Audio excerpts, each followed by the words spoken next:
1,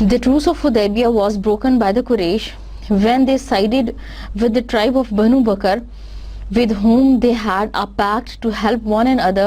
They attacked the tribe of Banu Khuza'a, who were the allies of the Muslims.